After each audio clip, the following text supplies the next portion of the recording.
Hey, my name's James Nicholson and welcome to my YouTube channel. Now, this channel is all about me documenting my investment journey, and interestingly for you, I'm also documenting the purchases of my new properties for my two daughters. Georgia, who's 21, we've just bought our first house up in Doncaster. There's tons of videos on this channel where you can see how that property started and you can see what it looks like. In fact, 2 videos ago, I just posted the full renovation complete tour. So do go and check out that video on the channel. But we're also building a portfolio for my new baby, Amelie. And so you can join us on the journey very easily by taking that finger of power, spinning it around, smashing that subscribe button over there. Go on, take you 2 seconds, hit that bell. Go on, 2 seconds, smash the subscribe and hit the bell. So I want to talk to you today about interest-only mortgages. This is a very common question that I get asked. Now, when you get a buy-to-let loan, it's normally interest only. You can do it repayment, which means, first off, let's just talk, before we jump into that, what is the difference, right? So there's 2 types of mortgages commonly used. One is called a repayment mortgage. Now, if you own a residential property, as in your house that you live in, and you've got that on a mortgage, more likely that would be on a repayment mortgage. So that means every month you're making a payment to the bank. A portion of that payment will go to interest and a portion of it will go to paying down the debt. So if you borrow £100,000 over 25 years, by the end of that 25-year period, you will owe the bank 0, right? Nothing, zilch, right? And that's what a lot of people believe is the right thing to do. Now, the other side of the coin is that if you're an investor, then normally you take an interest-only mortgage, and that's on a buy-to-let. So what does that mean? Well, what it means is if you borrow £100,000, then every month you will make a payment, but it's only paying the interest. The money that you owe will still be £100,000, which is terrifying for some people, right? They're very, very worried about that because they want to be debt-free. Now, I agree, you don't want credit cards, you don't want personal loans, but mortgage debt is very different. And I'm going to tell you why that is and what happens at the end of the loan. Now, one thing that's very in the news at the moment is a word called inflation. And as property investors, inflation is something that really helps us become very wealthy over a period of time. So as I said, what normally happens is over a period of time, a house will go up in value and double in value. And so this happened to me. I'm going to round the numbers up, but you might know that I bought my first property for 45 grand. But let's just say we bought it for 50, right? 50 is easier for the maths. I need easy maths, guys, right? So 50 grand house, and then 10 years later, that property should have been worth £100,000, right? That, for me, at that time, actually happened quicker than that. But let's just say on average, it's 10 years, right? Now, this is where it can start getting really fast. So next 10 years, how much is it going to be worth, guys? It's going to be worth £200,000. Cool. Right? And so if you'd have bought this property here on a buy-to-let, you would have had to get a mortgage of around 37k,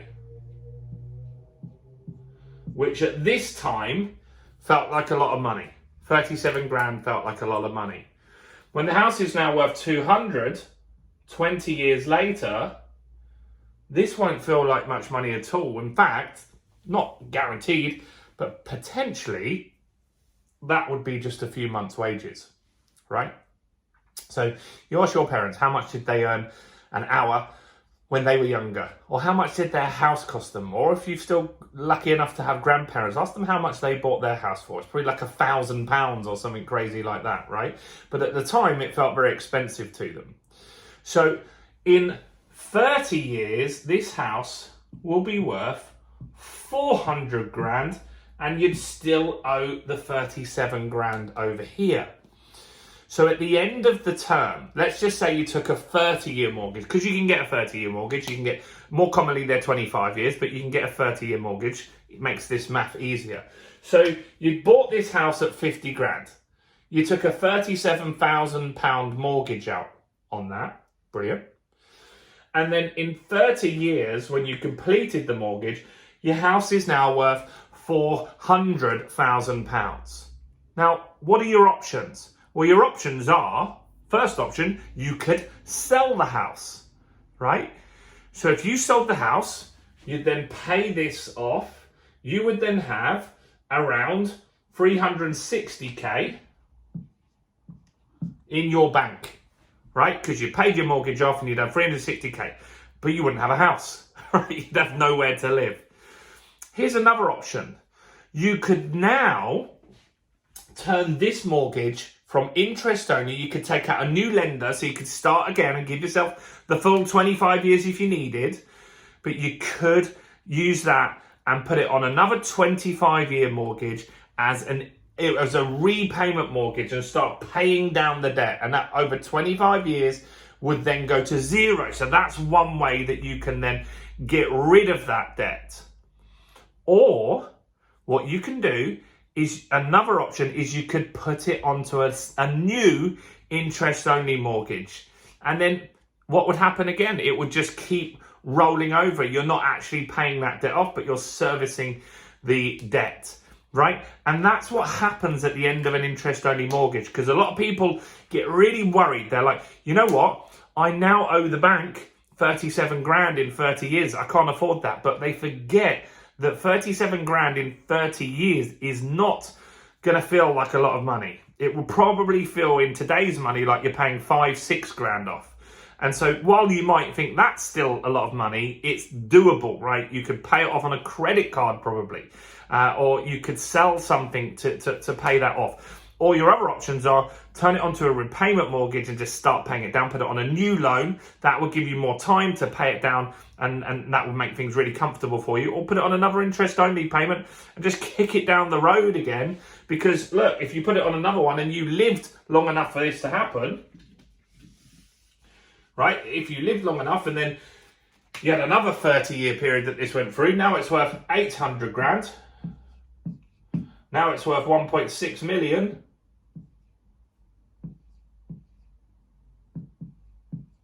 And then it's going to be worth 3.2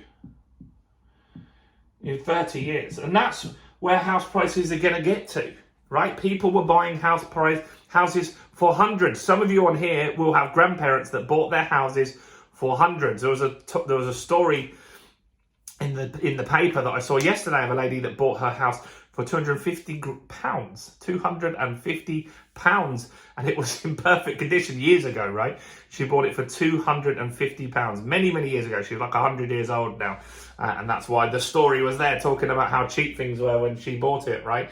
And so with an interest-only mortgage, you don't need to worry about what happens at the end. You just need to think, at the end of this mortgage, I can get a new mortgage. I can pay it off. Inflation's going to be such that I'll be able to afford to pay it off.